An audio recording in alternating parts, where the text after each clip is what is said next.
Hey everybody, welcome to the Herd Fit Podcast with Dr. Sam Rhee and myself, Coach David Syvertsen. This podcast is aimed at helping anyone and everyone looking to enhance their healthy lifestyle through fitness, nutrition, and most importantly, mindset. Welcome back to the Herd Fit Podcast. I am Coach David Syvertsen here with Dr. and Coach Sam Rhee. We are here to talk about an episode in regard to running an intramural CrossFit competition at your box.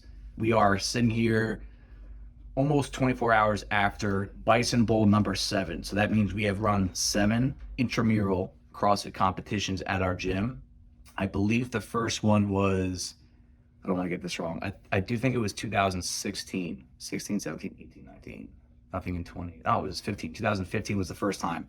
And so in that time, this gym has changed so much. Just enrollment, who comes here, who doesn't come here, the talent level, and also the margin between your more refined athletes and more beginner athletes. And because of that, like everything about the Bison Bowl changes compared to what we did yesterday and compared to what we did 7 years ago at Bison Bowl number 1. So we kind of want to dive into what it really entails, what's kind of like behind the scenes, how do you build this kind of thing, how do you run it, how do you make it fun, but also safe, but also enjoyable for, if you want to consider, the elite athletes in your gym, but also the people that have never done this before, also including people that just started CrossFit months ago. How can you make it an equally enjoyable process? And that's a huge part of programming in general with CrossFit, is that we should all be, everyone in the gym, whether they're new, old, young, old, doing this for a long time, haven't been doing this for a long time, have competitive goals, don't have competitive goals, stimulus in workouts, and in this case, stimulus in the event should feel the same.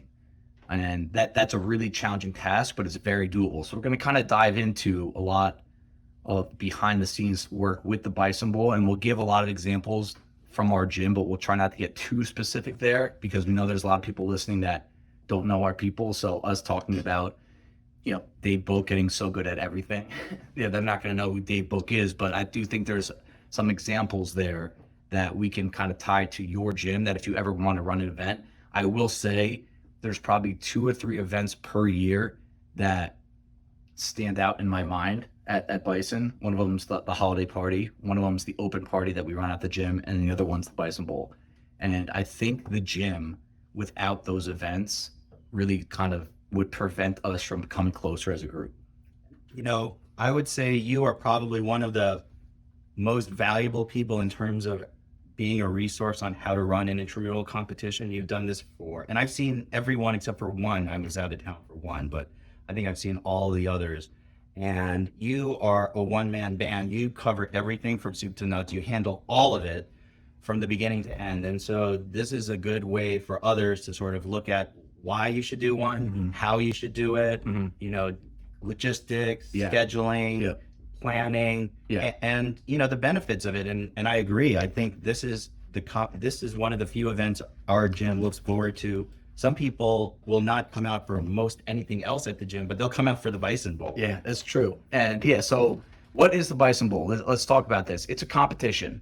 All right. So yes, it is and we know that we've talked about this on this podcast. 90+% of CrossFitters, maybe that number is even higher, don't have interest in competing. Correct. They don't have interest in the sport. I was talking about this with someone yesterday after the Bison Bowl, some great conversations after with a lot of different people. And there is no interest. Like they don't care about energy systems and active recovery and strict strength and hitting percentages. They just want to come exercise and go home. And I've said this before, I kind of envy that sometimes. I'm looking forward to taking a step back at some point in the near future from always over-analyzing every little thing. And I always think the answer is right in the middle. You want to have a little bit of both, just for the sake of your health and fitness. But with all that said, it's nice to once a year, or maybe in some people's cases twice a year, the Open and then the Bison Bowl, to kind of put yourself in the environment, to kind of see what it feels like. And I've seen people do this. They do the Bison Bowl and it kind of woke up like a new side of them. And it's like, you know what? I kind of really like that. I like being in front of people and competing and pushing myself and trying to beat people. And, we're all giving high fives and smiles after. It's not like we're in the NFL here trying to rip each other's heads off, but it's all that the competition, if you take it on responsibly, I think it's so good for you mentally and physically. I think it has more benefits for the recreational athlete than it does for our more competitive athletes at the gym. Our more competitive athletes at the gym are constantly pushing. They're constantly looking for other outside competitions, other ways to challenge themselves.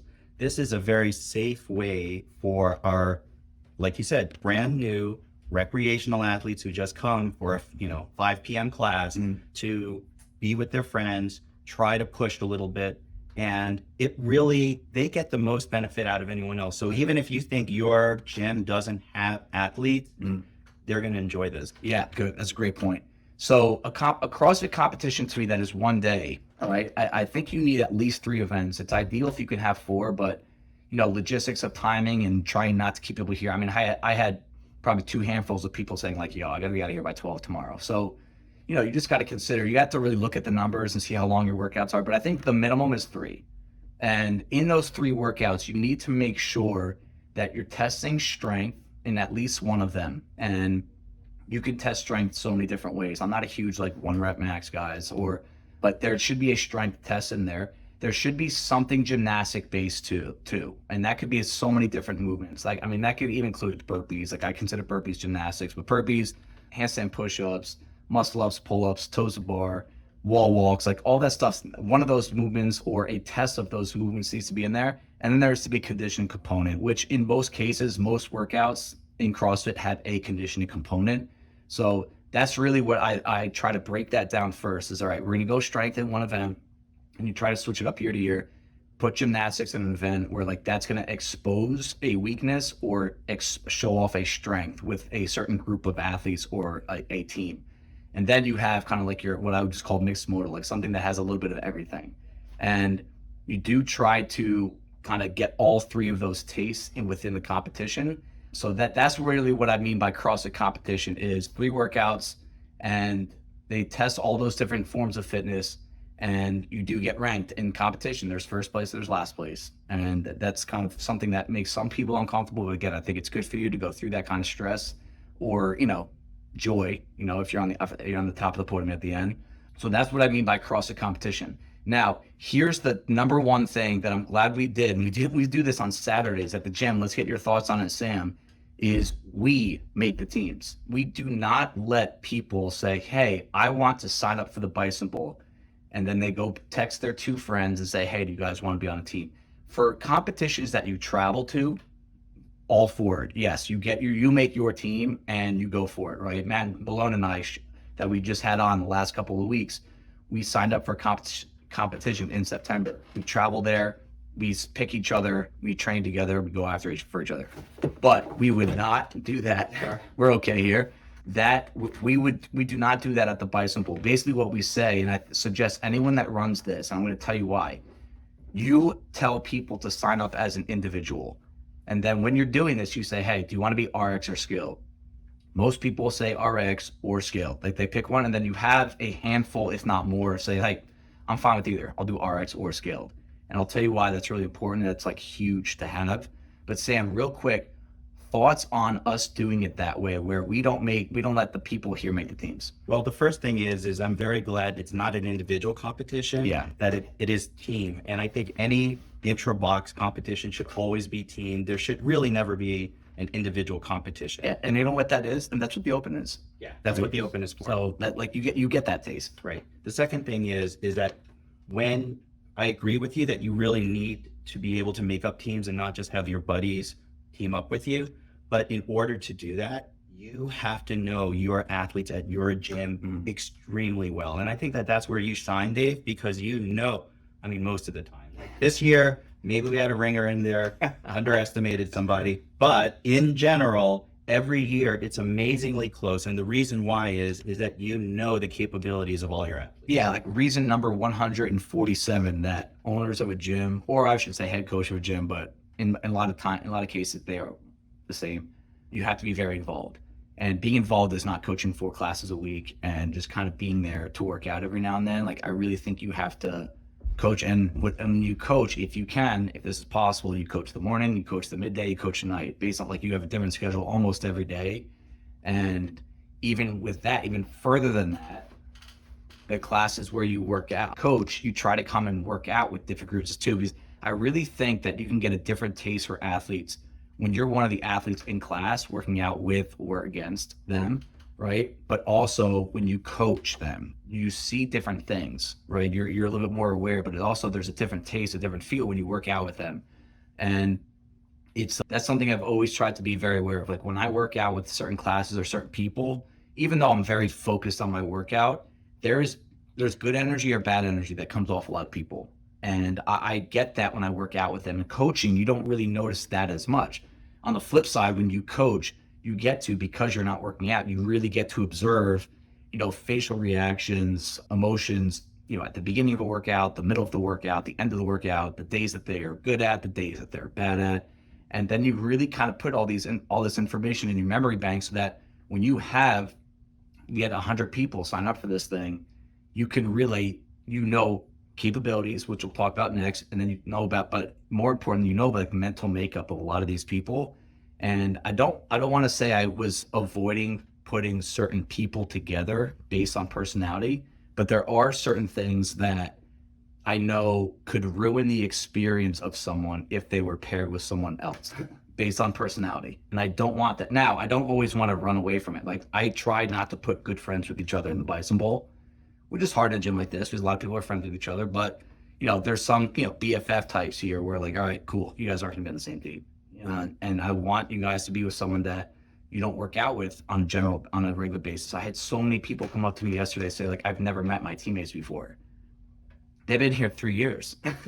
It's like I always view this place as one big community, one big happy family. I'm like, wow, you know what? There's probably like 90 to 100 people that don't know another 90 or 100 people ever because they always come at the same time. Absolutely. If you go to 6 a.m., how are you going to know the 6:15 p.m. class? You're never going to be there. I always forget about that, I think compatibility in general is good. I think it's unusual for one person to know the entire gym. And I think some gyms would need a brain trust, like getting the coaches together to help figure it out.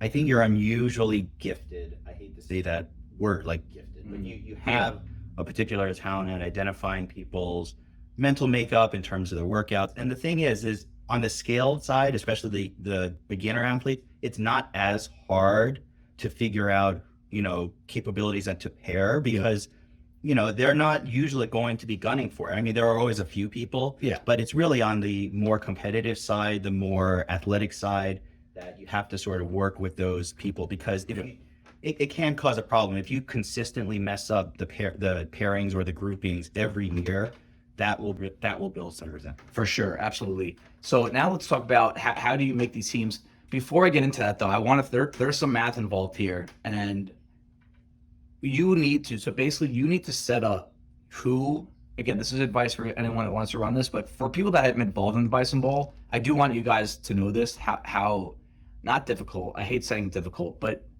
how much thought goes into making the teams. I think we put this out in June, early June, that the Bison Bowl is going to be July 23rd, guys. Sign up. You have until July, I think I said 6th to sign up. All right, so 3 weeks before. Why 3 weeks before? And we need to make teams. And when we go into the Bison Bowl process, I do not know if it's going to be teams of 2, if it's going to be teams of 3, if it's going to be co-ed, if it's going to be same gender, and if there's going to be RX and scaled. I don't know. We've done everything. Just so you know, we've done partner comps, co-ed. We've done partners, same gender. We've done teams of 3, same gender, I think 3 Bison Bowls in a row. And we've done, 1 year we did no RX and no scaled because the numbers lined up perfectly that we had basically 2 RX athletes and 2 scaled athletes on the same team. So 4. Teams of 4. And I'm 99% sure it was 2 guys, 2 girls. Yeah, it was. And I love the mixed gender teams. Like I think it brings like a different level of like flavor to it, but logistically it is tougher. So just so you know, when we don't make that decision until we see all the numbers. I have a spreadsheet where it goes RX guys, RX girls, scaled guys, scaled girls. And then I also keep the people that I call hybrids, where they said that, hey, I'll do either. Or in my head, they signed up for scale, but I know they could probably do the RX. Or they signed up for RX, but I could probably think based on the workouts, they might be better off in scale. And as these people come in, one at a time, you put these names in, you just look at the numbers. And like your ideal world is like the numbers are all the same, they're equal. It almost never happens. But it's got to be a multiple of 3. Like if you have 26 RX guys sign up, you can't do teams of 3, right? It's not divisible by 3. If you have 19 RX girls sign up, you can't do 3 or 2, right? And then you say that for every single division. So once you get those numbers signed up, you have to spend, like, I would say like a day or two just making all these different combinations of, all right, I really need 2 more RX girls to make it divisible by 3. That's what I needed this year. So I kind of moved a couple people up. Now here's the issue, and this is human nature. I'm not coming down on anyone. Again, advice for if you're going to run this, you have to anticipate people dropping out. And that happened. I had 6 people drop out in the last 2 weeks. All credible reasons. No one's like, oh, I don't feel like doing it. It just like life got in the way for some people. All right, sick, family issues, whatever, right? But I also had 3 people sign up after the deadline. So like you have to be so flexible. And what helps me a lot, and if you're going to run a competition that helps you to know, is I had Sam and I had another coach or 2 on the male side, and I had my wife, Ashley. I call them backups. These are all coaches that could fill in a pinch. Yeah. So like if I needed one more RX guy, Sam was in, and I was very transparent with him about that. And he's a good sport about it. He was in the Bison Bowl a week before. And then I had multiple guys drop out. So I basically took one team out of the competition and mashed 2 other teams together. And Sam was still, I had, a couple people on the fence the day before. On the female side, I had someone join really late. So I took Ashley out. All right. And then I had someone the day before have to drop out because of a physical issue. So Ashley got put back in. Credit to Ashley. She found out 12 hours or 18 hours before that she was going to be competing. And her team won first place. Sleeps with the owner. That's my wife, by the way. All right. So just so you know, that it is stressful. And like I've had people come up to me, oh, I don't know how you do it. It's part of the job. If you're gonna take on this competition and really do this, you have to be ready for adversity. You can't make a plan for adversity after adversity strikes. Thoughts on that? Yeah, flexibility. I have seen you be extremely flexible, like you said, for everything, every aspect. And I think anyone who runs a big comp has to know, like, they know how flexible you have to be for all the last minute glitches and issues. And so if you really actually want to get your feet wet in a comp, this is a good way of actually sort of prepping for it. Yeah. So now making the teams, right? Physically making the teams now, right? We got the mental side of that. We got the logistics side out of it. I get asked all the time, like, what do? Do you like rank all the athletes in your gym and just like kind of make them even that way? And I don't. I do that more for the open. I like actually make like a power ranking that I will never disclose publicly to anyone. And I try to make the teams even. But for this, because I know what the workouts or the general flavor of the workouts is going to be, I try to take skill sets. I tried to get a lifter on every team. I tried to get a gymnast on every team. And I tried to get someone that's kind of like, they're not a lifter or a gymnast, but they can kind of do a little bit of everything and they've a good engine. I tried to put that on. So if you look at all the teams, there's something. If you want to label people, there's probably someone. Now, here's the outlier, right? We have outliers, guys and girls, scaled in RX, that they're good at everything. They can lift, they have gymnastics, and they have great engines. Yeah. Yes, and that's you do have to plan around that a little bit, right? But you're never going to hear me saying, yeah, put the best athlete and the worst athlete on the same team. It's about the skill set. And it does turn out to be, if that one superstar, which we have a guy right now in the gym, same as Dave Bogue, he's, on a different level than he's ever been. And that's not me saying it. I probably had 5 people say that to me after the comp, that you got to sandbag Bogue next year. I think he's been on the podium 4 or 5 times. I don't know what you have to do, leg weights or something. I don't know. Yeah, that guy, he's always been a great lifter. Yeah. But he hang clean 330 yesterday, so he's still a great lifter. Yeah. And his gymnastics capabilities, he's come in and done so much extra additional work on that. Yeah. And his motor has always been good, but it's gotten better. Yeah. And he's a big guy. Yeah. And I'll tell you what, in team environments, you also need to account for this when you make your teams. There are certain types of athletes that in a team environment, we talked about this with Matt and Nicole a couple of weeks ago, they shine in that kind of environment. Like their ultra weakness, which might be 12 to 15 straight minutes of movement, never get exposed in a team competition for the most part, in this kind of team comp.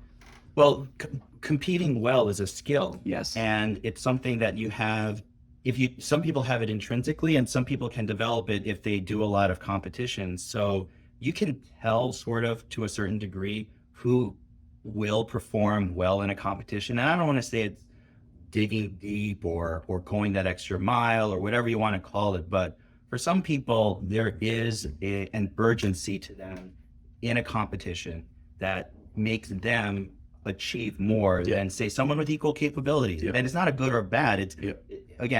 I feel like it's a skill that can actually be developed. Yeah. Oh, hell yeah. No question about it. There are so many athletes in our gym that, whether it was PR in their lift, I think to my count, I'm probably almost positive there's more, but I think we saw over 12 hang clean PRs yesterday.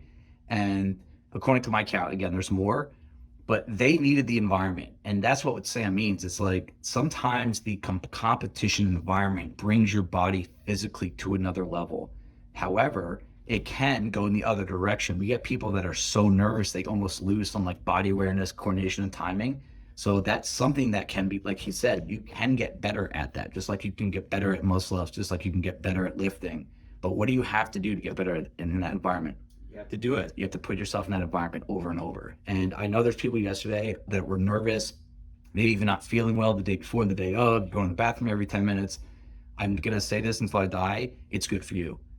You know, it's good for you. It's good. And just leave it at that. Okay. I don't want to, I don't think you need to worry too much about how uncomfortable it was or like, oh, I didn't perform well. It's good for you. If you run away from uncomfortable situations for your entire life, you're going to miss out on so much. And just leave it at that. Keep it simple. All right. Now, when you make these teams, your goal is two things. My goal is two things. Okay. You want as many close races as possible. And we did have that across pretty much every workout. Like the margins were pretty close. Yes, you had one or two workouts where this team excelled, but then they struggled in the other one. And then vice versa. And I have the standings in front of me. And this, I always look at this like deeper than I probably should. And yes, there are teams that, like the guys RS team, they won first place in every single event. So you might look at that like, oh, Dave, you made that team, those teams it was too stacked.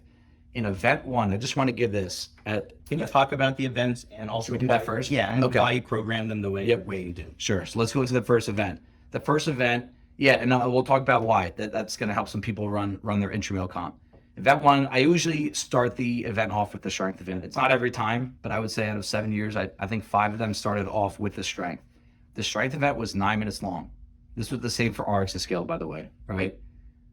Someone on the team had to do a 5 rep max hand clean. Someone on the team had to do a 3 rep max hand clean. Somebody had to do a 1 rep max, all right? There were no rules on the order of that. It was just 5 rep, 3 rep, 1 rep. And this is why I got this question so many times. The 5 rep max counted as one weight. So if you hit 200 pounds for 5, your score was 200 pounds. It was not 1,000, okay? You were not multiplying it by 5, okay? Because then that would throw it off strategy and give you unfair advantage for having a huge lifter, okay? So that would be that, okay? Then the 3 rep, so there's no rules on the order, okay? But the one rule was, and this is what threw a lot of people off, I noticed this yesterday, was you were never allowed to make the bar lighter for anyone, for anything, all right? Not for one person. The bar, once it had 135 pounds on it, it was never allowed to go down. So you really had to put a lot of thought and conversation into who's going to do what lift. And I'm going to give my advice on what I thought. Some people ask me, and I don't think there's a right or wrong answer on it, but this is what I would do. 9 minutes went fast. Like people were like, holy cow, we're already at the end. You want as many people on your team to lift for the entire 9 minutes as possible. All right. So that's why if anyone asks me, not everyone asked me, but if they asked me, I gave them my opinion, was I think the weakest lifter on the team should do the 1 rep max. I think we always, you say that, but I disagree, but go ahead. We can go into it. Yeah, go ahead. Because the reason is, right, if you have the lightest lifter on the team, let's say their 1 rep max is 145. All right, guys, girls scale, doesn't matter, right? And let's say the stronger lifters can 3 rep that. And then let's see the strong, and 5 rep that, right? You have like a weak lifter, a medium lifter, a heavy lifter, right? You all get to go up for the full 9 minutes. If you have your weakest lifter do the 5 rep max, all right? This is what Ashley's team did yesterday. She had 1 set at 125. And then I think she tried 130, it didn't work out, right? Because they only gave her 30 seconds to rest before she had to do it again. And 125 is very close to her actual 5 rep max. So she lifted for a minute and then she was out. And legit had the rest of the time. And go into why you don't think that's a good idea. Because your strongest lifter, if they're like, for example, Dave Boak hit 330, are you going to push him down to a 5-rep max number, which is so much lower than his 1-rep max number? The differential is going to be ginormous. Depends how good you are at cycling, because I bet Bo could hit 295 or 285 for 3, maybe even 5. Now, but the thing is, yes, Dave's gap between 1-rep and 5-rep, maybe it's 50 pounds, right? But who was the guy on their team that did the 5-rep? I think it was Keith. I'm not positive, but let's say I think he hit 185. What if we said, yo, Keith, what can you hit for 1?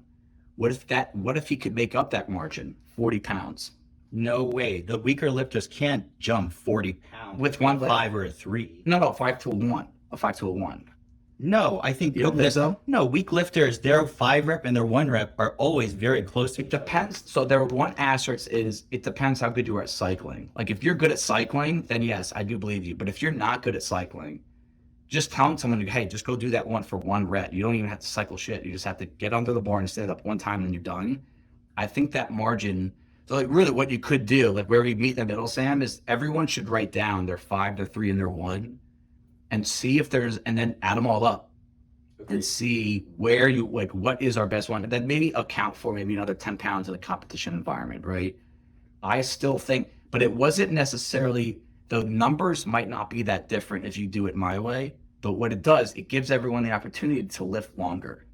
Okay, you're going for equality in terms of effort. Right. But when you're looking for sheer max number, give your biggest lifter the most time to get the biggest number. Right. Because their ceiling is always going to be way higher than a weaker lifter. That's how I feel. Right. But let me ask you this first. Yeah. Why did you choose a hang clean? I have my ideas why you chose it. So tell me why. So the hang clean, and this is another thing, intramural competition, right? I mean, a lot of our strength focuses in the intramural comp have been clean or overhead based, and probably never going to do a snatch in an intramural comp. All right. So I want it to be a safe movement. And in event 2 and event 3, we were pulling weights off the ground, right? You had Grace in event 2. We'll talk about Isabel in workout 2. And then we had the double dumbbell deadlifts in event 3. I don't want to have 3 workouts where people are pulling weight off the ground.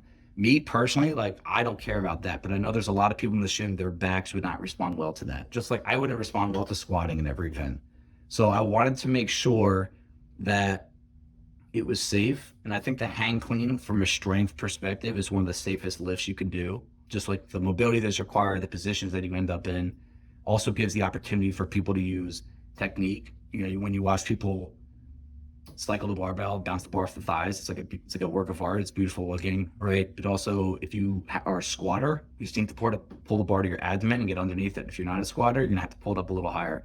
So I like yes, you have to deadlift the bar to get to the hang clean, but now it's all about, you know, you're never really hinging in that position with the bar going below your knee. I loved it. I thought it was the safest movement. Yeah. No one really got injured in it. And I have seen people kill and hurt themselves on a 1-rep max from the ground. Yeah. I think that it's one of those movements that beginners, it's one of the first ones you learn. Yeah. When you start learning fully is a hang clean. Yep. So they felt comfortable with this. Yep. And because again, you have to, like what you're talking about, you have to take into account, there's people that have been here for 6 years, they're very good lifters, they're very strong. And then there's people that cannot figure out the clean yet. They're not experienced enough. But the hang clean is probably one of the simplest, explosive portrays of strength. Like you see college football programs, like hang clean is like a staple because there's a lot more margin for error when you're pulling from the ground. And even experienced lifters, I saw them struggle because they don't do well in the squat, and they were trying to power that thing. Yeah. And dude, listen, that was a wake-up call, I think, for some people. They said, listen, I could have gotten at least 10 or 15 pounds if I had squatted this thing, but all I did was starfish and try to power it up. Ugly.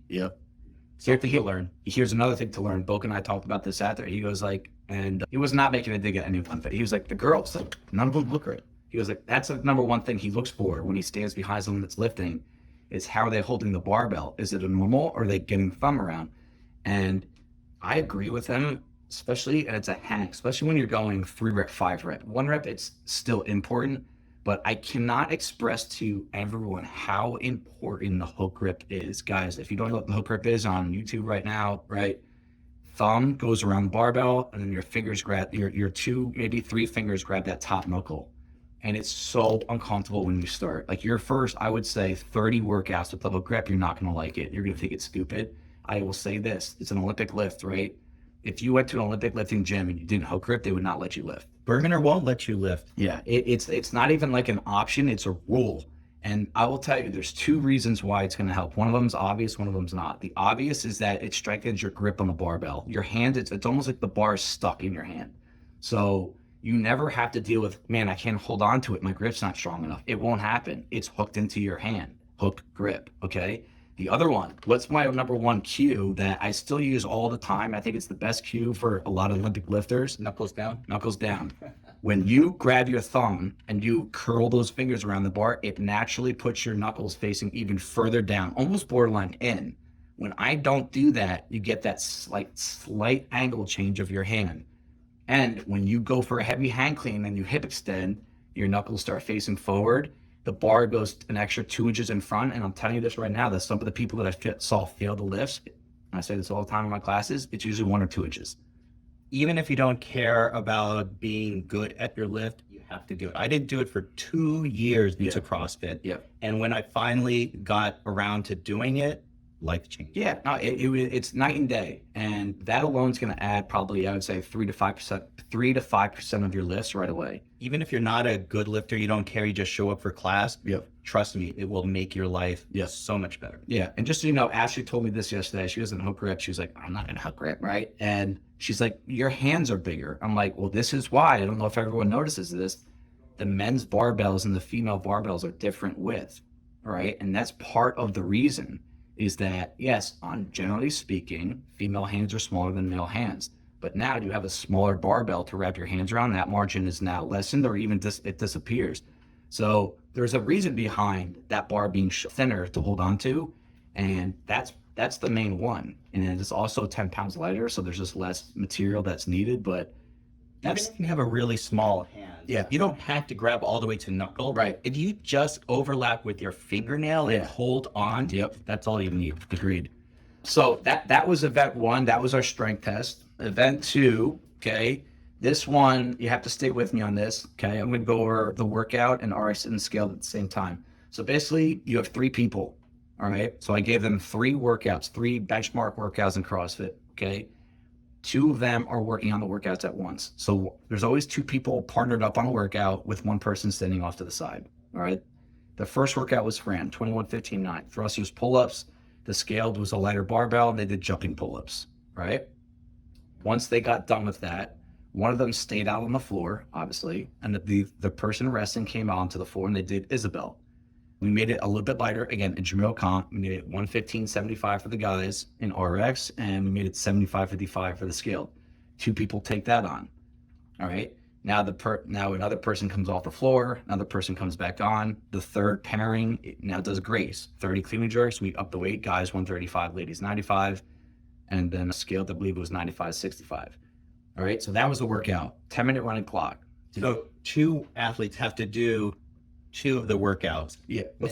So all 3 of the athletes do 2 of those workouts. No, but but there's always 2 athletes and the others at 3 doing 2 of one of the workouts. And you had to split up the work, not down the middle, but like we just made a very simple work requirement. I'm going to talk about why we do stuff like this, but also just for the sake of the judges, which I'm sure we'll get to at the end.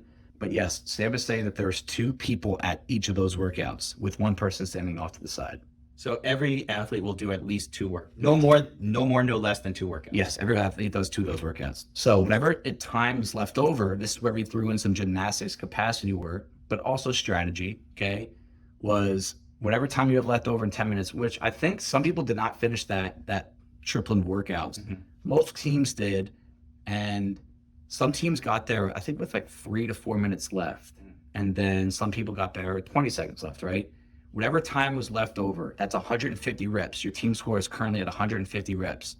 Whatever time is left over, RX did max chest to bar pull-ups. You had 2 people at the rig, as many chest bar pull-ups as you can. Just go back and forth. The third person was on the rower, doing as many cows as they could. So now you're kind of seeing all three people work at once, right? The people doing the pulls are switching back and forth, and there was no set rotation. You do whatever you want there. So you would combine pull-ups or chest, RX was chest to bar, scaled was regular pull-ups, to whatever cows were on their monitor at the end of the 10 minutes. Those numbers got added to the 150 score. So the score was total reps. I think when I saw this, I liked the light barbells, relatively speaking. I liked the fact that they were, now could you have someone do half, or like, let's suppose they were doing grease and they're like, I suck at grease, I can only do 5 of these reps. The other athlete has to do 25. You're totally cool with that. Yep. Right. Wait a second. Yes. So, yeah, is that unfair you're saying? Well, I'm asking. Yeah. So this is the thing about the workout. Isabel is 135.95. If we put Isabel in that weight, I think a lot of teams might have not finished, or it would have gotten really ugly. So again, like, what's the number one focus of this of an intramural comp? Fun. All right. Then safety, then competition. Well, safety first, then fun. Okay, fine. But both of those are before the performance aspect, right? Like, I want there to it be fun and safe before I really care about people's performance, right?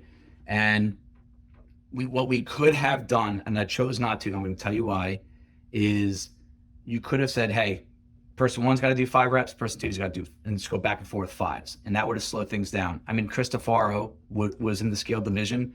I think he said that he did 28 or 29 in the snatches, and he's strong and he was able to do it. That's what they strategize. I will say, though, it did backfire on them a little bit, and they almost podiumed. I'm going to tell you what happened there. But then I had other teams go like singles back and forth, right? Just to keep themselves fresh for that max rep portion. A lot of people overlooked that if you felt good going into the max rep portion at the end of the workout, right, you would have gotten a lot more quick reps there, where if you went quick on the lifting, the Isabel and Grace, it ruined you for that part. So that when you finally had your opportunity to go fast on the rower and butterfly pull-ups or chest to bar pull-ups, right, they were ruined. And what I think, is it unfair to have someone do all those snatches? On the surface, yes. But Tafaro told me that when he did the 29 snatches, and I think he did 24 clean and jerks. Was there a minimum work requirement by any athlete? Everyone that was in any workout had to do 1 rep of that movement. Okay. So like the minimum requirement was very minimal. Okay. Right? Again, I promise I'll get to why we did it that way. Okay. I don't think it helps that much, because Tafaro said when he got to the rower, he had no juice left. And he was paired with someone that couldn't do pull-ups. So it basically just left one person to herself doing the pull-ups. And at some point, that's just not, it's not fair. It's not right. You know, you're just standing, so now you have 2 people standing at the rig that aren't doing anything. And then you have a really tired rower doing 1 cal every 15 seconds, basically. And maybe not that slow.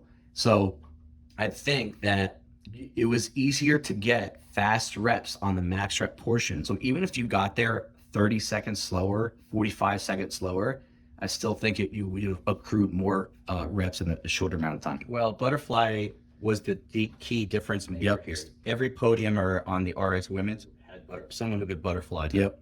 So here's the hard thing about program. We can get off track on the workout a little bit, but this has to do with this. And again, if you're trying to plan something like this, when you're making the teams, we already talked about how important it is for you to know the talent and ability and skill sets of every athlete that's on these teams, right? As this gym has grown, we talked about this in time, all right? If you're going to own a gym for a long time, it's probably going to happen to you as well. But the margin between your most capable athletes and your least capable athletes has gotten bigger. And if they all sign up, you have to make this fun and safe. You can't put your athletes in really bad positions and tell them to do something that they can't do. They're not here for the performance. It's part of it, but they're here for fun. They're here for safe time. They're here for the community. So the reason why I made the minimum work requirement, like, I knew how every team could do every single workout. Scaled girls RX, guys RX. I knew how it could go. And if they strategized correctly, it would not put one of their athletes in this position where they were just standing around, being embarrassed and hurting their team, right? In every single scaled team, there was someone that does not have RX pull-ups. So in my eyes, hey man, sorry guys, like, I'm not going to be able to have you on the pull-ups, but you're not allowed to feel bad about that. Why? Because you get to go row and you just go ham on the rower, and everybody can row. Everybody can try hard in a rower. You're going to help your team out. The first place girls team, they didn't do that well in the max rep pull-ups. Ash and legit. Natalia housed the row. Housed it. And I think she had more than 15 cows, more than any other team on the rower, and they were not the first ones there. I don't think they're second or third. All right, so keep that in mind, that when we program these workouts, or when you program a workout for your gym, you need to know who on every team. Now let's go to the RX. Sam brought up a great point. The butterfly pull-up. If you do Fran, partner or no partner, with butterfly and then without butterfly, it's a minute difference, just that, minimum, maybe even more. Because the workout is 45 reps of pull-ups with thrusters, right? 45 butterfly pull-ups, it's about a second per rep. We're looking at about 45 seconds of working period. If you did 45 kipping pull-ups, you're talking about twice that time, if not even a little bit more. I was wondering why you didn't specify the type of pull-up. I almost said no butterfly, but every team had someone that could do butterflies. I know there's someone that's going to say that. No, we did it. That might be related to you. Ashley was on that team originally. That original team, Ashley was on a team. And Ashley, I think, has some of the best butterflies in our gym. Just speed, capacity, all right? And she got taken off the team because someone signed up late. And then she got put onto a team that ended up winning, that had their athlete come off that, if you compare their two butterfly pull-ups, Ash is light years ahead. So that made the difference in that workout, was the butterfly pull-ups, not just for the Fran, but for the max rep part. Right. And I did try to spread the people out that have butterflies. That was one thing when I was making teams. I was like, do they have butterfly? Yes. And let's say they didn't have, let's say a team didn't have it, people that could do butterflies, or a team that kind of had it, but I know they lose it whenever they get tired. That's, a common issue with butterflies. So I was like, all right, let's make sure they have two big lifters on the team. You try to make up for it. Like, my goal when I'm making teams is like as many ties as possible. Right. And like, I really don't care who wins. Like, kidding aside, I don't care at all. I still don't care. It's no offense to the bulls that won. I don't care. But I tried to make as many ties as possible. So if there is a huge gap between team A and team B with butterfly pull-ups, I see if I can lessen that gap with wall walks on the next one, or the lifting. And, I'm looking at the teams right now. It's like, if things were original, the way like Ashley was with Susan and Britt, again, for those that don't know, Ashley's Miss Butterfly, right? And Natalia legit had Julia, that gap would be, just that workout alone would be significant. Now, Julia would have lifted more weight than Ashley, like it would have offset a little bit. But, it's the same thing. You could talk about the same thing with the scaled division, right? The scaled division had people that could do pull-ups. I even think there's a couple of people in scale that could do butterflies, right? So when they get to that max rep portion, that's an unfair advantage. So you have to kind of go into the next workout and be like, all right, I think those people are going to struggle a little bit on the engine workout, which was the next one. Thoughts on that? Feedback? Yeah, listen, some of it is you try to make the playing field as even as possible, but at the end of the day, it's really how hard. I honestly believe some of the podium because they pushed really hard. One of them like ripped like nobody's business on that workout. And I feel like if you have a setback or you feel like you're not as capable as another team, that's just the onus on you to really push and do more and try harder. Yep. I mean, that's part of it. I mean, I understand trying to keep that level playing field, but at the end of the day, you did your best, and it's really up to the athletes to kind of push a little bit. And this is another thing I thought about. Like, I made some of these workouts, like I had some people give me negative feedback on the workouts when they came out about like it's so complicated and it's hard to figure out. And here's some advice. If you're going to program a competition that's intramural based, make it complicated. Why? It's going to make people talk. Like, we had people, how many times, Sam, did we see people meet at the gym with like sheets of paper and strategies and plans? And then I had people come to the Bison Bowl Saturday morning, they're like, so wait, who are my partners? And I don't care if you came in first or last. I can't say that enough. But part of my personal goal in the Bison Bowl is to get people to connect. And you can call it strategize, you can call it bond. Like, hopefully some new friends were made yesterday, new training partners were made yesterday. And I think we could talk about butterfly pull-ups and strong lifters all we want. I think the teams that did well were partially, they did well physically. They executed a plan, right? I'll get into that a little bit more later, okay, because of how close some of these races were with each individual workout. But what is hard to anticipate is how hard are they going to try? And, we all leave some in the tank. Like very rarely does someone come in and give 100% effort, literally 3 workouts in a row. What if you gave 97%, that lifting event? So I had John Hartman, Nick Swire, and Scott Dowd. There was a 3-way tie at the end of this whole thing, second, third, and fourth. And they were the ends up, because of tiebreakers, these guys were the ones that end up in 4th place. All right. And in event 1, they tied for 1st place in the lifts, all of their scores. And I told them yesterday, if one of you lifted 5 more pounds on your hang clean, you guys would have went from 4th to 2nd place. Like there really is, and I'm not telling them that they should have done that. We were joking about it, like, oh, I'm gonna lose sleep over this tonight. They're all like the chillest guys ever. Like, I don't think they actually care that much, but it goes to show, and this is why, like, I nerd out. Like, I could probably do an episode on the standings and just say like how close things were. If you do just try a little harder, it can make all the difference in the world.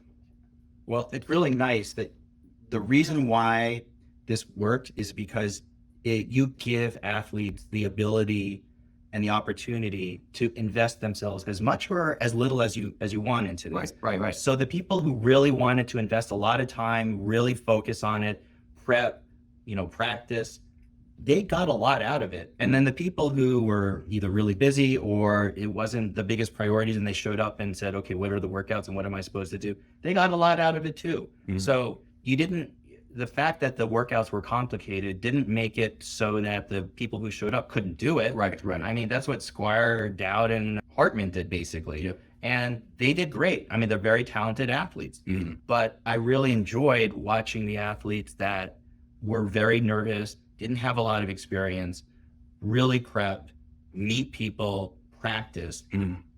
You'd have to give people that opportunity before the comp. Yeah, it's not a rule to do that, but I think it helps for more ways than one. Performance A, fun 2, and community building 3 is just give them the opportunity to be it. But again, it's not a rule, right? So workout 3, the final workout of the day, stick with me again, all right? Fortunately, the ref ski was the same. Everything's the same, just the weights are a little different, arcs and scale, and guys, girls. Person 1, you have to do 30 double dumbbell deadlifts, 30 box jump overs, 6 wall walks. All right. Person 2, you have to do the same volume, but you're cutting it to 2 rounds. 15 double dumbbell deadlifts, 15 box jump overs, 3 wall walks. You have to do 2 rounds of that, person 2. Person 3, you have to split that work into 3 sets. 10 double deadlifts, 10 box jump overs, 2 wall walks. So it's easy, right? So it's always easier for the next athlete because it's split up into more sets. Yeah, it's split up into more sets. So like you can push faster because you're not doing so many repetitive movement patterns over and over. And in between the reps, or in between each athlete? So there's 3 workouts, right? We just gave you 3 workouts: athlete 1, athlete 2, athlete 3. After each one of those, you have to, all 3 of you come out onto the floor and do 12 synchro bar facing burpees, where basically it's synchro and you're all laying on the ground at the same time. We took out any sort of standard. It's so annoying right now. Jump over, step up. We just take it over the bar. And I think that's what the burpee over bar might turn into. Step, jump, leap, 1 foot, 2 foot, whatever. And it's still a pain in the ass because you have to wait for all 3 to touch their chest on the ground. Yep. Which there were actually still a fair number of no reps because of that. Yeah, absolutely. Yep. So that was the workout, and it was a 13-minute calf. And just based on my look right here, we had 29 total teams, 30 total teams. There was, I think, almost half of them did not finish that workout. And we extended the cap from 12 to 13. Still, a lot of teams, it was very common that just missed out on that last set of burpees.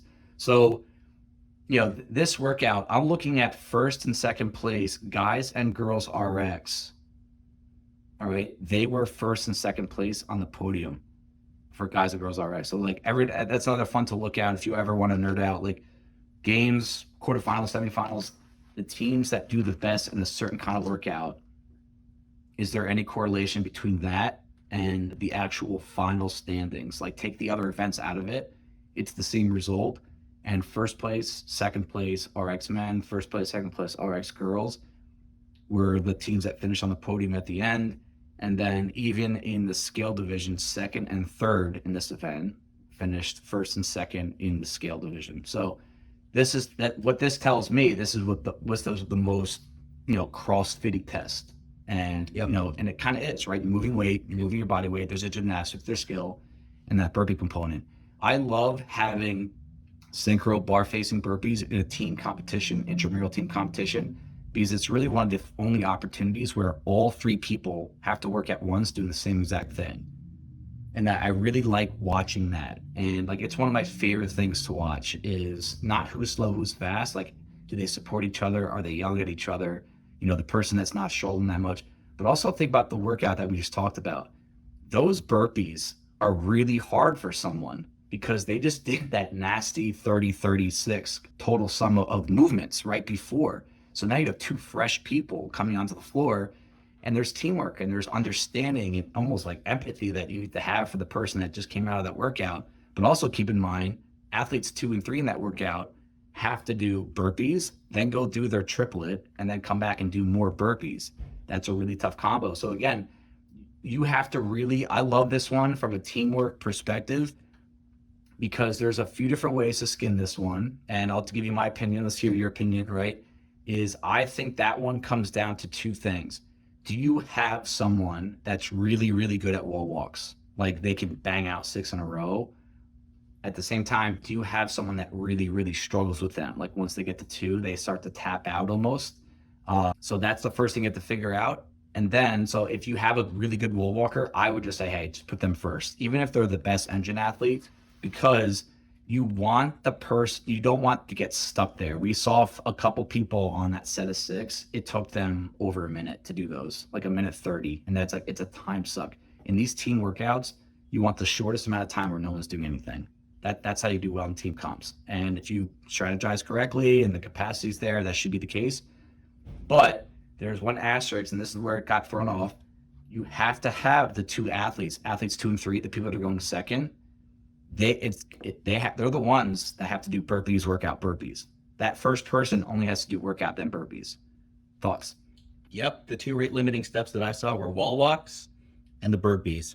And the people that were athletes 2 and 3, they got super slow on those burpees. Yeah. That workout taxes you. Yeah. And it's tough. It's really tough. So you really have to figure out what your wall walk pace is, and then just figure out that, listen, you're going to have to slow down for that athlete 2 and 3. And you're right. You have to have some empathy. I saw some athletes out there and they were just like, that athlete was dying on those synchro bar facing burpees. And the other athletes, thank God you didn't have any other standard other than just, you know, chest and then go up. Right. Because literally they get over, and that third athlete that had just done the workout was still lying on the other side and they're waiting for them to step over.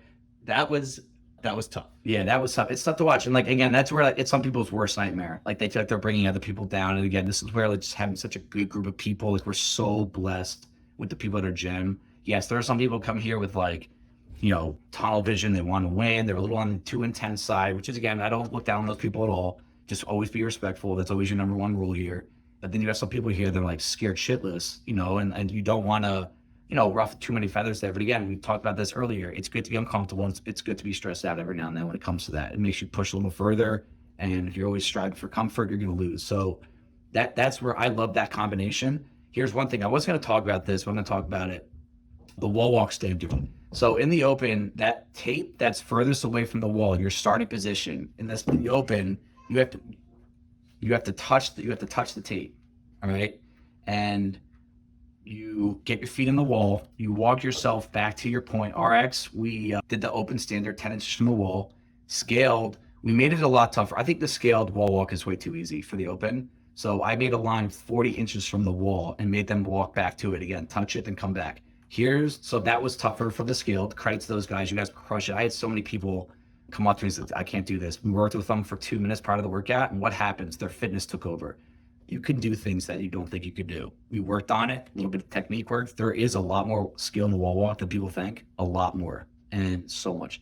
And that's why I love it. And they got it, come back, and they're like, oh my God, I did it. I'm like, all right, cool, now you gotta do 4 more. But like, so I made the wall walk standard harder. On the way back to your starting position, you had to, and at the start, you had to get the hands in front of the line, not to the line. And really, at the end of the day, it's only probably a 3 to 5 inch difference in terms of how far you need to move your hands. And I think this is where the open standard is going to change to. If I'm wrong, I'll tell you. If I'm right, I'll tell you.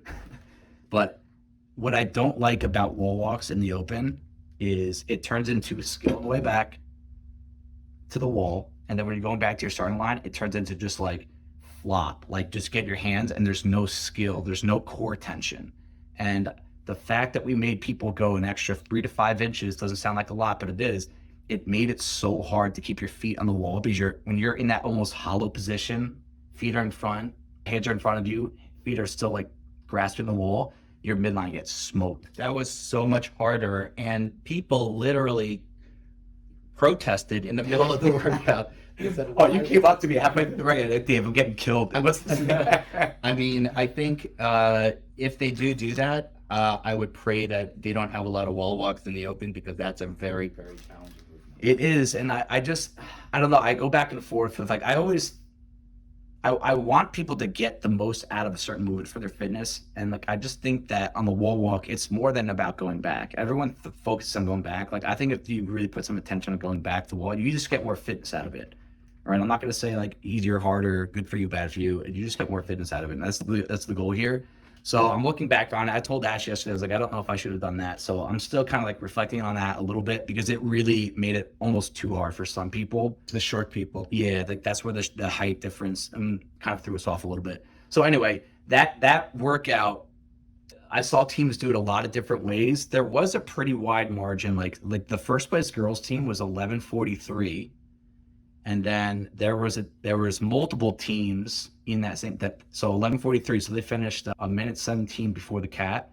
And then there were teams that did not get to the last set of bar facing burpees. So like you think about that, that's a pretty significant gap, like maybe even a 3-minute gap. And same thing with the guys. Guys, first place in that event was 11:52. And then there was also another, same thing, 4 teams did not get to the last set of bar facing burpees. Scaled, 10:49 was first place, and then I had another 5 teams that did not finish or get to the last set of the bar facing burpees. So what do you think, Sam, is why is there bigger separation in that workout than the others? Burpees, and like willed grit, basically, just desire, wanting to get through it.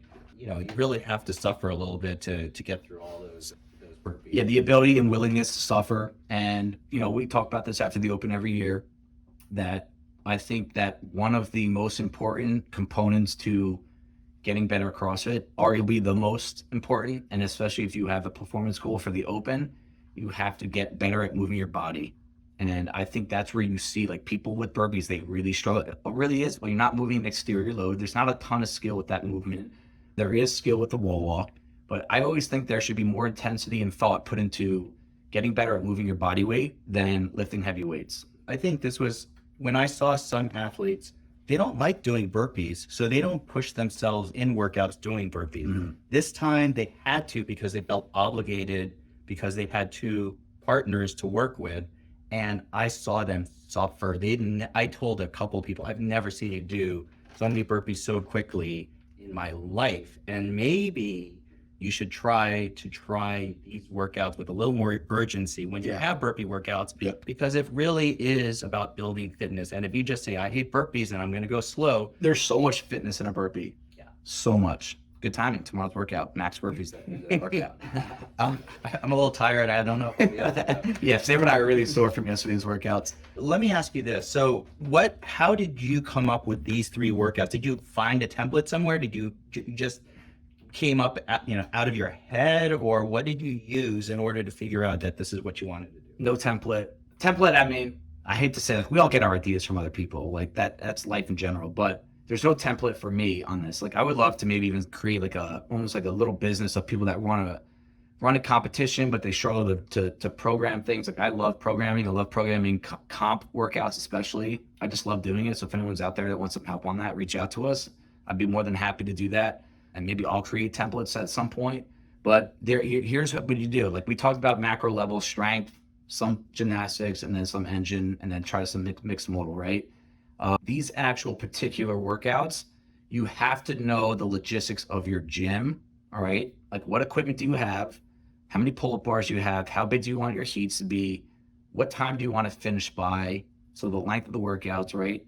So you start thinking about that first, is what time do I want to be done by? And generally speaking, we've done this till 1:30 before. We've done this at 12. 12 seems like a good time to cut it off. So you work backwards from what you had. Yes. You then figured it Yep. out. It's actually how I set the gym up too. I see. So yeah, what time do we want to finish by? How many heats are we going to have? All right.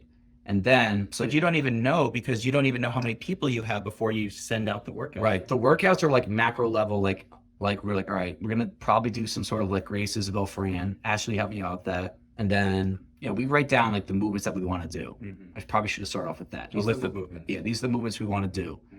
And then we kind of mash them together. I'd love to get, some CrossFit in there, like hero workouts or a girl workout. I always think that's cool to do every now and then.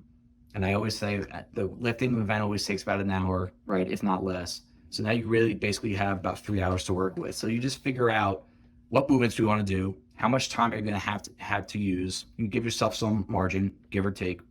And then I like to use different equipment, but then you have to look into what equipment, all right? Did you notice that all the guys lifted at the same time? Here's a good example of someone, you got to think deep about this, right? The first event was a lifting event. All the guys RX lifted together.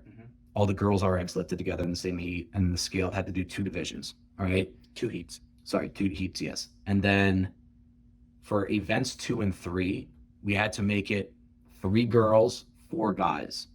And then the next one was 4 girls, 4 guys, or guy teams. And the reason behind that was the way we have our rig set up in the gym, and I think every gym should do this, again, It's in the middle. it's in the middle, but you also have a lot of different height pull-up bars. We have basically 3 different heights at our gym. We have low, we have medium, we have high. Most of the girls use low, some can use medium. Most of the guys use medium. Our tall guys use high, and there's a couple short guys that use low, all right? We don't have enough low barbells or even medium low pull-up bars and then medium pull-up bars for all the girls to go at once. And then we don't have enough medium for all the guys to go at once. So we had to split that up into 2 different mixed gender heats. Yeah. Right? So that's how we set those up. And then the lanes, the way our gym is set up is every gym deals with this. Like there's certain wall spaces that work, certain don't. And we wanted to make everything 25 feet away from each other. So every wall walk space had to be across from the squat rack. And that's where the teams line up for the deadlifts. It was in the squat rack because we had a cool standard for that Ashley came up with. Yeah, I was going to ask you about that. And basically so the lanes have to change part to part, but like I also just know that there isn't a height requirement for wall space. So we really could just kind of just like throw people into lanes. But then once you start setting that up, if I wanted to do all the guys at once, we wouldn't have enough dumbbells for that. And so we had to just keep that, that kind of mixed gender. I kind of like, there's an advantage to doing all the girls at once is they don't see a score that they can compete with. It is an advantage to be the second team. To look at the first team, like, oh, they got that, let's go beat it. So that kind of sucks. That's what competition is, suck it up, go faster. But the guys, same thing. But you didn't need to associate any height requirements for that because everyone on wall walks was the same, just like they did in the open this year. And we had measured everyone out. And all you need is wall space. There's no high wall space, low wall space. See, this is where my head is spinning, and my head would literally explode if I tried to figure all this out. This is why I don't think there are very few people in the world that can single-handedly do all this. Mm-hmm. I think most places are going to need several people to sort of help figure out all of this. Yeah. This is very, very common. Several people helping with that part of it. It can be a help, but it also could be a detriment. Like if you do have one person that can have like the vision of it, like I can't tell you how many times I came to the gym, whether it was cleaning the floor, and I would stop and I would just look. Like I do this all the time when I plan workouts. It's like some of my favorite time to do, like your alone time, where I would just stand in the corner of the gym and I just look like, all right, that would work for this, that would work for that would work for that. And then that would work. Oh, that would not work. We got to change that person. Like if you have one person, they don't 2 people doing that and they don't communicate well, it could throw you off big time. So this double dumbbell deadlift standard, which was you had 2 dumbbells, you did your deadlift, and then you had a band around the rig that they had to stand up and their back had to touch when they were standing up to it. Yep. So Genius. So I'm not taking the credit for that. It was Ashley. Well, she's a genius. Yeah, she has a smart husband. So but the issue, like we talk about this on the podcast, we talk about this coaches all the time. There's certain movements in our gym that people just don't uphold standards. They're not trying to. They're just trying to go so fast, and it's easy to get away with certain things. Deadlifts is one of them. People don't stand all the way up, especially when it's light. You know, those dumbbells, I wouldn't say they were like really light. It was not a heavy deadlift. It was a 50 for guys, 35 for girls, 25 for skilled women, 35 for skilled men. And what makes that dumbbell a little bit more difficult, and you really have to kind of know this, that you're going down probably an extra 3 or 4 inches before your weight touches the ground and come back up. Maybe it might even only be 2 or 3 inches, but there's a timing component to touch and go deadlifts that so many people with the barbell are used to, right? You hinge, you get that rubber on the ground, you come back up. And it takes a certain amount of time. Because of the deadlift, your double dumbbell deadlift, you're going down a little further, so the timing just takes longer, so that you have this timing on the way up that you just never really fully get that extension feeling where the hips are extended and the shoulders go back. So what we did was in the squat rack, we took a red band that stretched across from J hook to J hook. And we told you where your feet had to be. And at the top of your deadlift, it was easy for the judge. You either touched that red band with your back or you didn't. And I know where I think Ash got this idea, where the 2014 regionals, there was a chipper that had ring dips. It was like a box jump over deadlift, wall ball, ring dip, and then back up the ladder. And the ring dip standard was go to the bottom, shoulders touch, and then at the top there was a red band that stretched across from strap to strap, and your shoulders had to touch it. She remembered that from 2014. We've always talked about it. It's like, should we do that at the gym? Should we like come up with a standard? Because a lot of people short ring dips as well. I think I do sometimes, and it's that feeling of never actually getting to that ring support, right? And I think that's where she got it from. She did tell me that, but. So it was a really good standard, because the videos that I have on my phone from people doing the deadlifts is exactly what a deadlift is. Well, it's tactile feedback. You feel it on your back. Yeah. How much easier could you get? Right. Yeah. And it makes life easy for the judge. So let's talk about that real quick. Oh yeah, let's talk about judging, right? And the judges. Yeah. So how'd you execute that? So when you do a competition like this, you need judges. That's like, I think a lot of people forget about how hard it is to run a public competition where people come from the outside. You need a lot of volunteers, and we just make it a requirement for the most part. I don't want to get into why some people didn't judge, but for the most part, everyone judges an event. And even more detailed than that, for the most part, you're judging an event right after you worked out. So all the athletes judged? Yes, for the most part. Some numbers got thrown off because of the way we had to change up the heats from workout 1 to workout 2. But basically, when you're making the heats, you're just kind of going down the chain and saying, all right, if I was in lane 2 for event, if I was in lane 2 in this heat, I'm just going to stay right here, because now I'm judging the heat that's coming in. You never want to make someone judge before they have to work out. Like, you have to allow your athletes to warm up. Like, that's a no-brainer. So what's the most free time you have in a competition is right after you work out. Flip side, you're a little uncomfortable, breathing heavy, you're dying, and all of a sudden someone comes and gives you a clipboard and said, all right, you got to count out. But I'd rather someone deal with that than not get to warm up. So you always make it that, and starting an event out like this is tough, because no one just did the workout yet. So you take the last heat. I took the last heat, and that was the guys, right? For the lifting event, they were the ones that judged the first event of the day. So that if you are going to make someone judge before they work out, give them at least 40 minutes between that and having to work out. So that's the easiest way to do it. It's actually not that hard to set up. You just need to know, like, that's the way to do it. Now, further than that, it's really hard to judge. And what's the first thing we say at the athlete briefing? Don't ever yell or complain about your judge. Yeah, like, and we say this at the Bison Classic too. Like, I'm huge on that. Like, I have no problem like having a dispute with your judge or asking. And sometimes when you're in the heat of the moment, it sounds like you're yelling. But we always say no belittling, no cursing at someone. If you curse at someone, you just come curse at me, and like I can take it. But there's some people here that were probably more mortified to judge than to work out. Agree? Yes, it's scary to judge, especially if someone's very intense. Yeah. And, we have some fast-moving athletes. Yes. And we've talked about this with you and I. It's like, it's hard to judge certain people because they're moving so fast. And yes, you're trying to straddle the line, You don't want to do too much range of motion because it slows you down. Mm-hmm. So it's hard to do that. So another thing I did was, there are workouts that are harder to judge than others. And if I had the option to do this, there were 3 people on every team. I just pretended in my head that everyone's going to judge at some point. I try to take the least experienced CrossFitters, people that I know have not done this a lot, judged in the open and judged in general. I tried to put them on the weightlifting event just because there's less moving parts. Over that 9-minute period, there's the smallest amount of movement, smallest amount of repetition, right? Yes, you got to do some barbell math, and then I tried to put you could dispute which workout is more complicated to count, workout 2 or 3. I still think workout 2 is easier. So I would put like my next most experienced person on that workout to judge. But again, that could be disputed because those, maybe those movements are a bit tougher to judge. And then I would put my most experienced judge or athlete or person, right, on workout number 3 judging. And again, you get to control that. And then we're, again, blessed with the good people here. Like they just all take it in stride. And we say like, hey, if you miss your heat to judge, your team gets penalized. So it kind of makes it like a team responsibility almost, Thoughts on that? What do you think how the execution was overall with the judging? I mean, judging is always going to be never 100% good. I just don't think it's ever going to. I mean, they can't even get that right at the semifinal level, right? So, here in a local gym, intramural comp, again, was our focus here, fun, safety, then competition. I don't care that much, but I do walk around. I know you did too. I know Ramsden did. Even Ash does, right? Even though she's competing, especially when the team's closer to her in the standings. And just saying like, hey, like stand up. I can't tell you how many times, like, I don't think I ever no rep someone.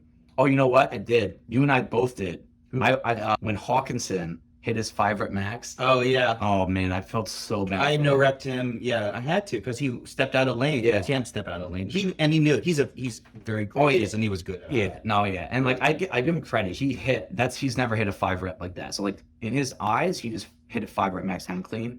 Which again, I think I'm looking at his numbers. I think it's over 90% of his 1 rep max, which is really impressive to hang on to that for 5 reps in a row without bumping the bar off his legs. Just really impressive.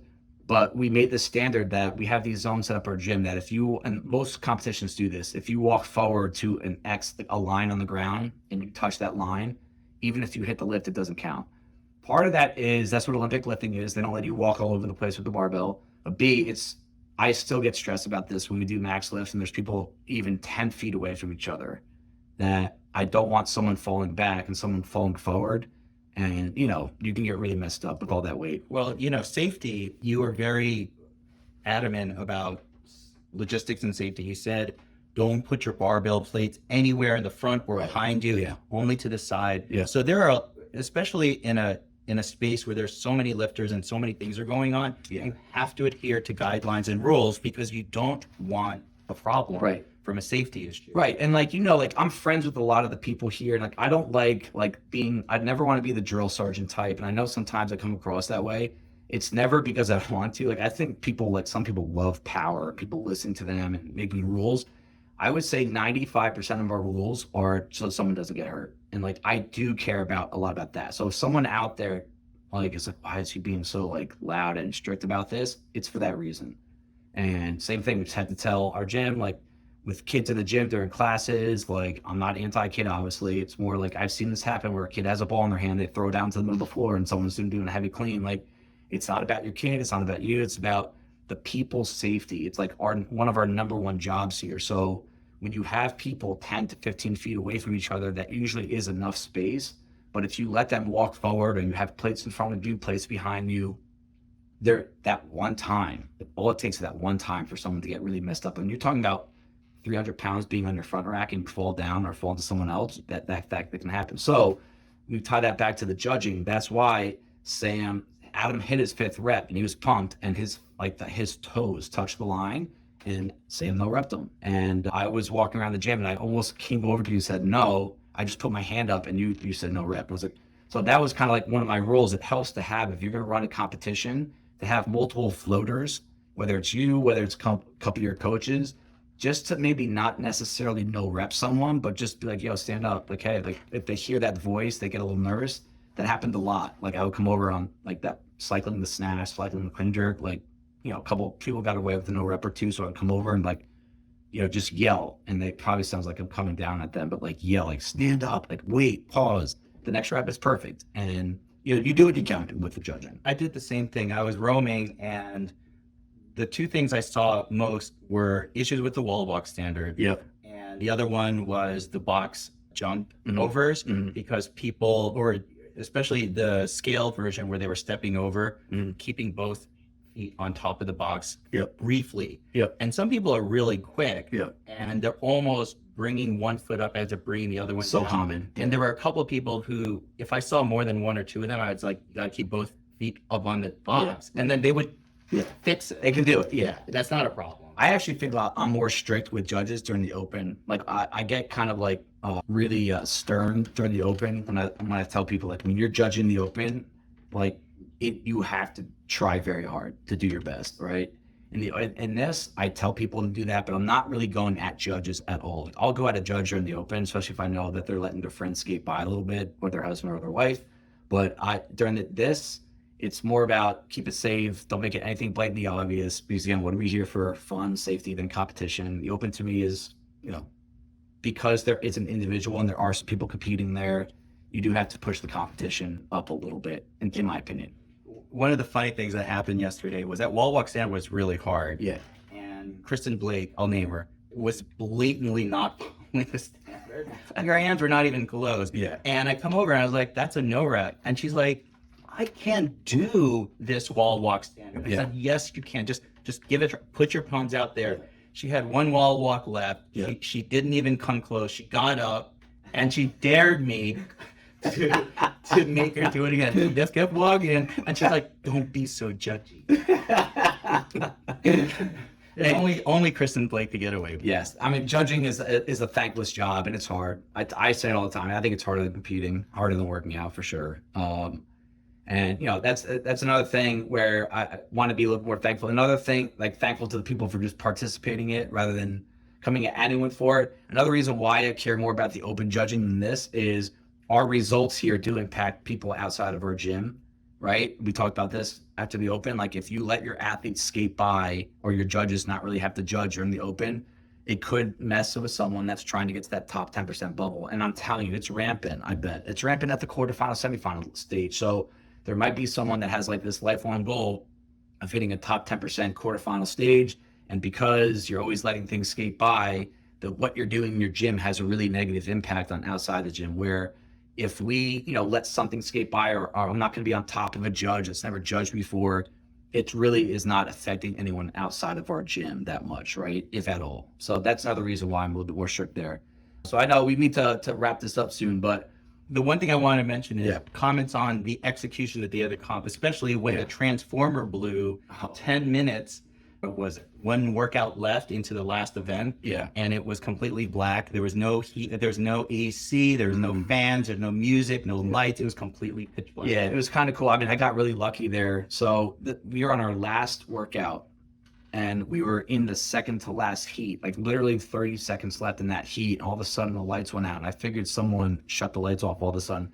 And then I realized the fans were off, the music was off, and the clock went off. And luckily, I looked, it was towards the end of the workout. I had looked at the clock right before it went out. And then as I'm looking out to the floor, the lights go out. And like, I knew within 5 seconds, like what happened. It was like immediate. I had my phone in my hand and I go right to my thing and I just started stopwatching. And I just said, all right, there's just 30 seconds left on the clock. Get my phone out.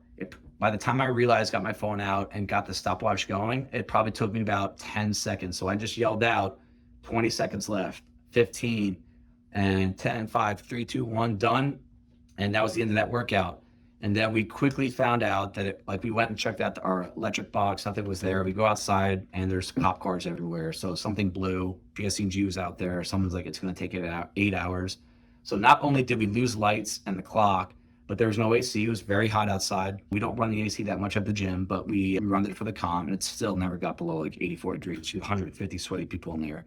And we just decided, like at the last, really quickly, all right, we're gonna do this last heat.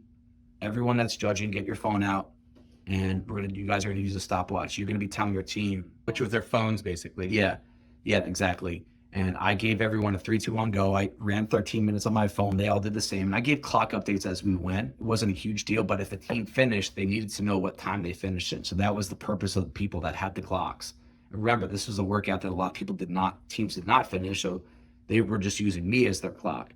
But you had a few that did, and because those guys had their stopwatches on their phones, they were able to give an accurate score. And, I've always envisioned this happened in classes, like coaching and experience. Like, if the music goes out, and it has happened at our gym before, Sonos, has given us problems a few times, not so much anymore, but it has happened. We have a backup plan. Your worst case there is you work out that music. Like, you tell people to suck it up, right? The clock going out, power going out, it actually has happened once. It's one of the reasons why I always have my phone in my hands when I'm coaching, is it's like I can use the clock and give them an approximate time. So that I'm glad that it ended up not being an issue. I'm glad it happened when it did, because you could tell within minutes how hot it got in there without the AC. Oh my God. And the dying. Those last set of athletes really, that was a trial by fire. Yeah, a little disadvantage for them. I don't think it really dampened the performance that much in the workout, but you get, and also the funny thing about it is you could hear everyone breathing, and you don't hear it. We blast the music here, like we play it pretty loud. And the fact that there was no music or fans, like you literally just heard people breathing. I was like, wow, this workout is a little bit tougher than I thought. So yeah, when you run an intramural comp like that, like I'd probably be a lot more stressed out if this was like a local comp, people were traveling here. Sure. Again, we have such a great group of people, and it's an intramural thing, but it didn't affect the comp at all. But there are certain things that are just so far out of your control that you shouldn't even waste that much time stressing out about it. Like, you just have to control what you can control and move on from there. But have plans in your head. That's my last thing I want to say, is have plans for every bad situation that can come up. And you might not even be able to think about every bad situation that could come up, but over the past 7 years, we've had a lot of bad things happen and a lot of mistakes made, and you learn from them. I keep notes on my laptop about this worked well, this did not work well. Like, we had people help me set up the gym Friday night, and we set up the gym from the back. We set up WOD 3 first, then WOD 2, then WOD 1. And like, because of that, it kind of helped with some of the transition stuff. And that was a huge help to have people kind of just help out with that. This stuff does not go as smooth without them. The last suggestion I'll give to someone is have someone run the scoring for you. Shout out to Jay Gerald, Anthony Gerald, and Jamie Kajajian for helping out our scoring, retrieving scores, giving them to Jane. And I kept it on a Google Doc so I could keep stuff on. I could keep looking at it on my phone to make sure everything was going smooth there. And it was a huge, huge help to have someone run the scoring, because I used to do everything myself in the past, and it would take me a good 40 minutes after the comp to figure it out. So it was an amazing endeavor. It's so complicated. Knowing more behind the scenes makes me appreciate just how much goes into it. And I gotta say, kudos to you. I think I don't know what other boxes do, but if they do anything close to this, it was just a tremendous, tremendous event. Yeah, tremendous time, guys. I think if anyone out there is trying to find something new to tie your community together, but keep it CrossFit and not getting drunk at a bar, which also works. And we got drunk or some people got drunk after anyway. Always throw that booze in there after. This is, I think, a must, I would say. I'll even put that out there, that if you're running a gym and you want to tie the group together, whether you have 100 people sign up or 20 sign up, I think this is a no-brainer. And if you ever need any help planning that out, reach out to me. You could just message us on Instagram or find me on social media somewhere, and I'll help you out. Thanks, guys. Thank you, everybody, for taking the time out of your day to listen to the Herd Fit podcast. Be on the lookout for next week's episode.